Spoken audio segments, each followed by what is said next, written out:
Donc voilà mon daily, 308 1,6 litre HDI. Le Mazou! Qu'est-ce qu'il est beau le Mazou! Celle-là elle est 2010 je crois, c'est une 308 1 phase 1, 92 chevaux, quoi faire pâlir beaucoup de voitures. Elle est un peu sale parce que chez moi c'est la campagne et en ce moment il fait pas beau. Édition enjoliveur cassé et rayures. Et cette voiture que j'utilise tous les jours commence à souffrir les temps de l'entretenir. Bon, elle est un peu sale. Attends, je l'ai nettoyée il n'y a pas longtemps de fond en comble. Je suis dégoûté. Elle accuse d'un kilométrage qui est de 236 910 km. On voit ces trucs clignoter, mais c'est la fréquence d'image qui fait ça. Parce que dans la vraie vie, ça ne clignote pas. Et elle est entrée en mode économie d'énergie. Parce que depuis tout à l'heure, je suis dessus en fait. Je mets le contact, je l'enlève, etc., etc. Elle a le petit je peux se. Climatisation bisone comme ça quoi, pas avec les molettes. Ça qui commence à se désintégrer, le pommeau là. Compteur blanc, régulateur de vitesse, limiteur, etc. Elle est sympa. Ça tu connais, c'est pour aller siphonner des voitures sur le parking de Leclerc. Voilà quoi, 5 places, isofix pour emmener la femme et les gosses. Ce qui se passe, c'est qu'en la conduisant depuis quelques temps, j'ai commencé à entendre un clac-clac, ouais, claquement toujours. Hein. J'ai commencé à entendre un clac-clac qui venait de là-bas. J'ai commencé par penser que c'était dans le tableau de bord. Ce clac-clac est devenu de plus en plus fréquent et j'ai commencé à avoir un doute. Et je me suis dit, bon, il serait peut-être temps de regarder. Donc voilà. J'ai démonté tout ça pour rien. Cette voiture avait aucun problème jusqu'ici. Donc ça fait 4 ans que je l'ai. J'ai enlevé la boîte à gants, rien de très compliqué. Et j'ai essayé de voir s'il y a quelque chose qui se baladait là-dedans et c'est pas le cas. Donc je me suis dit que ça venait peut-être dans les ventilations, mais bon, là j'aurais pas d'autre moyen que de faire sauter le tableau de bord.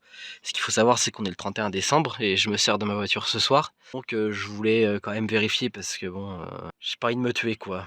Mais pour moi, ça venait de l'intérieur, même si ce doute s'effaçait de plus en plus.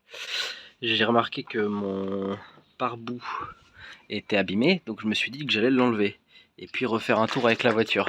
Sauf que j'ai pas eu besoin de refaire de tour avec la voiture, je vais vous montrer pourquoi. Là on est côté conducteur, donc pas du côté où j'entends le bruit, et je vais vous montrer quelque chose. Si je secoue, il se passe rien, il n'y a pas l'air d'avoir de jeu apparent, puis la voiture est posée, donc c'est compliqué d'en voir je pense.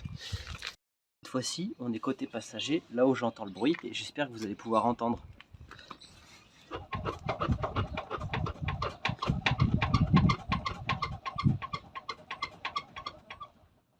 Ce qui se passe, c'est que déjà il y a un jeu, et ensuite j'entends le bruit que j'entendais un peu dans la voiture, du moins c'est mon impression. Mais dans tous les cas, c'est pas normal qu'il y ait un jeu et une espèce de claquement. Donc, je vais lever la voiture, je vais sortir la roue, puis je vais regarder. Plusieurs choses. Déjà, voilà. Je pense que c'est assez éloquent. C'est pareil là-bas. Et ici, ça a l'air d'aller. Je sais pas si c'est ça qui claque, mais ce qui est sûr et certain, c'est que je change les deux triangles. Je regarde pas l'état de l'autre côté parce que d'une, j'ai la flemme de remonter la voiture de l'autre côté, et deux, je pars du principe que si je change un triangle, c'est pas pour laisser l'autre tel quel.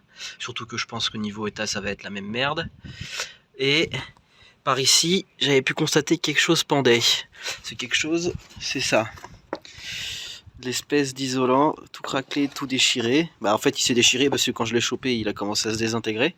Et il se baladait et il tapait contre le tableau de bord. Et j'ai essayé de simuler le bruit. Mon père, il a fait taper contre le tableau de bord, contre le machin là. Le bruit ressemblait. Donc du coup, j'ai tiré un peu là-dessus, ça s'est arraché. Donc maintenant, il n'y a plus rien qui pend. Elle a eu son contrôle technique en plus il y a genre 4 mois. Ouais, je trouve ça bizarre qu'elle ait pu l'avoir. Après, ça s'est peut-être détérioré très vite. Bon, enfin bref. Je sens que l'accès pour démonter ça va être incroyable, surtout ici. J'espère que je vais pas être obligé de sauter le cardan.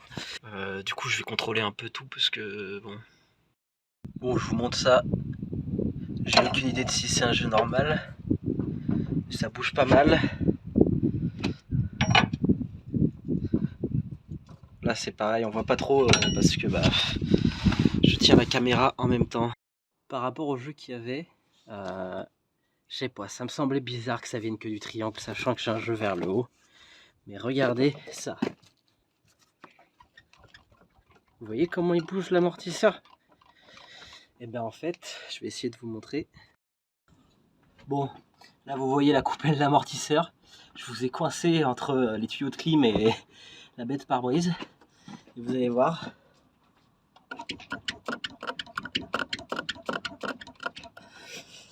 Bah, je pense que c'est assez éloquent quoi. Coupelle d'amortisseur. J'espère que je me trompe pas. Donc triangle avant droit HS, mais je vais changer les deux. Coupelle d'amortisseur avant droite HS, mais je vais changer les deux. À Noël, j'ai eu un compresse ressort, notamment pour la BMW. Je comptais aussi l'utiliser pour les amortisseurs de la voiture de mon père, puisqu'il commence aussi à être fatigué. Je crois que je vais en avoir besoin là aussi. Heureusement que j'ai eu ça, c'est un bon investissement. Parce que sur l'autre roue, on va pas voir, mais en fait il n'y a vraiment aucun jeu, il n'y a rien qui bouge. Bon bah la prochaine étape, triangle avant gauche, triangle avant droit, les deux coupelles d'amortisseur, parce que je pense que... Qu'est-ce qui t'arrive toi? Parce que je pense que c'est bien de changer les deux. Si j'en change un, je vais pas ne pas changer l'autre. Vous me direz ce que vous en pensez, mais moi je pense que c'est une bonne idée. Je vais vous montrer comment on remonte une boîte à gants de 308, phase 1, au moins comme ça, vous n'aurez pas perdu votre journée, et moi non plus. Alors...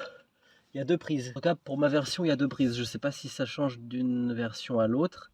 Cette prise-là, c'est pour la lumière intérieure. Et la prise verte là-bas, c'est pour les prises. Vous voyez, rouge et blanc. Au lieu de mettre du jack, ils ont mis ça. Bon, tant pis. Il y a cette petite lampe à rebrancher. Ce que je vais faire tout de suite. On rebranche. Vous verrez, il y a un sens. De toute façon, vous ne pouvez pas vous tromper. La lampe, c'est plus galère. J'aimerais chier à l'enlever. Hop, on la remet dans son emplacement d'origine. Voilà, et je mets la boîte à gants comme ça, pour pas que ça tire sur le câble. N'oubliez pas, il y a une petite tige là, en fait, qui est connectée à la lampe. N'oubliez pas de la mettre. Ça là, ça va là. Donc ça s'écarte tranquillement. Et vous voyez, il y a des ergots là, ça rentre là dedans. Let's go.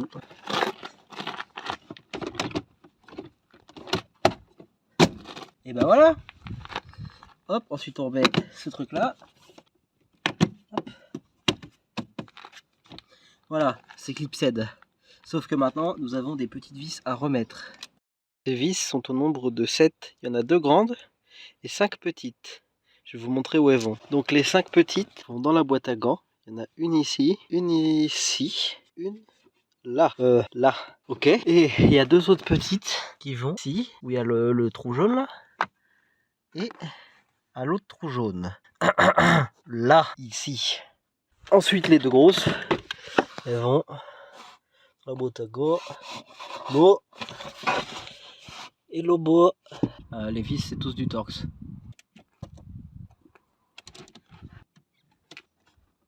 Hop.